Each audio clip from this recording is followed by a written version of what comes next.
நியாயாதிபதிகள் 2ஆம் அதிகாரம். கர்த்தருடைய தூதனானவர் கில்காலிலிருந்து போகிமுக்கு வந்து, நான் உங்களை எகிப்திலிருந்து புறப்பட பண்ணி உங்கள் பிதாக்களுக்கு ஆணையிட்ட தேசத்தில் நான் உங்களை கொண்டு வந்து விட்டு உங்களோட பண்ணின என் உடன்படிக்கையை நான் ஒரு காலும் முறித்து போடுவதில்லை என்றும், நீங்கள் இந்த தேசத்தின் குடிகளோட உடன்படிக்கை பண்ணாமல் அவர்கள் பலிபீடங்களை இடித்துவிட கடவீர்கள் என்றும் சொன்னேன். ஆனாலும் என் சொல்லை கேளாதே போனீர்கள். ஏன் இப்படி செய்தீர்கள்? ஆகையால் நான் அவர்களை உங்கள் முகத்திற்கு முன்பாக துரத்துவதில்லை என்றேன். அவர்கள் உங்களை நெருக்குவார்கள், அவர்களுடைய தேவர்கள் உங்களுக்கு கண்ணி ஆவார்கள் என்றார். கர்த்தருடைய தூதனானவர் இந்த வார்த்தைகளை இஸ்ரவேல் புத்திரர் எல்லாரோடும் சொல்லுகையில் ஜனங்கள் உரத்த சத்தமிட்டு அழுதார்கள். அவ்விடத்திற்கு போகிம் என்று பெயரிட்டு அங்கே கர்த்தருக்கு பலியிட்டார்கள். யோசுவா இஸ்ரவேல் புத்திரராகிய ஜனங்களை அனுப்பிவிட்ட போது அவர்கள் தேசத்தை சுதந்தரித்துக் கொள்ள அவரவர் தங்கள் தங்கள் சுதந்திர வீதத்திற்கு போனார்கள். யோசுவாவின் சகல நாட்களிலும் கர்த்தர் இஸ்ரவேலுக்காக செய்த அவருடைய பெரிய கிரியைகளை எல்லாம் கண்டவர்களும் யோசுவாவுக்கு பின்பு உயிரோடிருந்தவர்களும் ஆகிய மூப்பரின் சகல நாட்களிலும் ஜனங்கள் கர்த்தரை சேவித்தார்கள். நூனின் குமாரனாகிய யோசுவா என்னும் கர்த்தரின் ஊழியக்காரன் 110 வயதுள்ளவனாய் மரணமடைந்தான். அவனை எப்ராஹிம் மலை தேசத்தில் உள்ள காயாஸ் மலைக்கு வடக்கே இருக்கிற அவனுடைய சுதந்திரத்தின் எல்லையாகிய திம்னாத் ஏரேசிலே அடக்கம் பண்ணினார்கள். அக்காலத்தில் இருந்த அந்த சந்ததியார் எல்லாரும் தங்கள் பிதாக்களுடன் சேர்க்கப்பட்ட பின்பு கர்த்தரையும் அவர் இஸ்ரவேலுக்காக செய்த கிரியையும் அறியாத வேறொரு சந்ததி அவர்களுக்கு பின் எழும்பிற்று.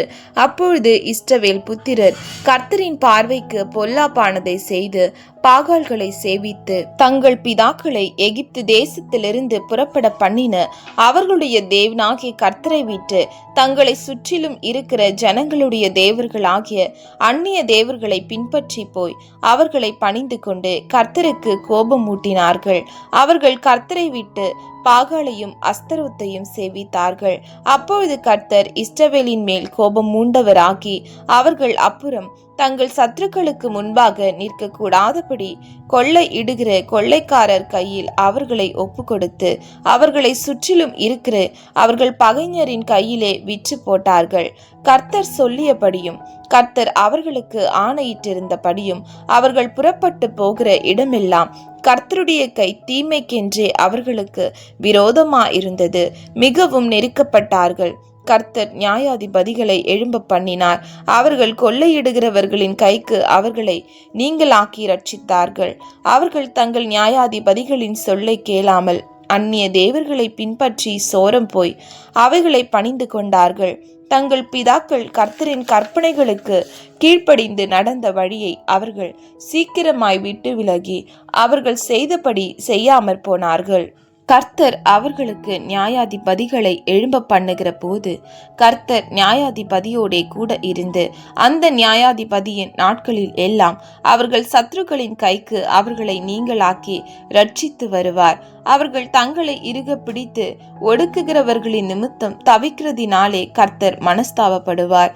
நியாயாதிபதி மரணமடைந்த உடனே அவர்கள் திரும்பி அந்நிய தேவர்களை பின்பற்றவும் சேவிக்கவும் பணிந்து கொள்ளவும் தங்கள் பிதாக்களை பார்க்கிலும் கேடாய் நடந்து தங்கள் கித்தியங்களையும் தங்கள் முரட்டாட்டமான வழியையும் விடாதிருப்பார்கள்.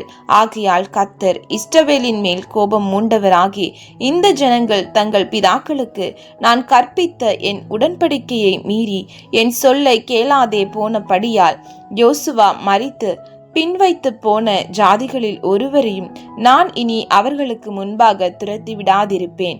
அவர்கள் பிதாக்கள் கர்த்தரின் வழியை கவனித்தது போல அவர்கள் அதிலே நடக்கும்படிக்கு அதை கவனிப்பார்களோ இல்லையோ என்று அவர்களை கொண்டு இஸ்ரவேலை சோதிப்பதற்காக அப்படி செய்வேன் என்றார். அதற்காக கர்த்தர் அந்த ஜாதிகளை யோசுவாவின் கையில் ஒப்புக்கொடாமலும் அவைகளை சீக்கிரமாய் துரத்தி விடாமலும் விட்டு வைத்தார்.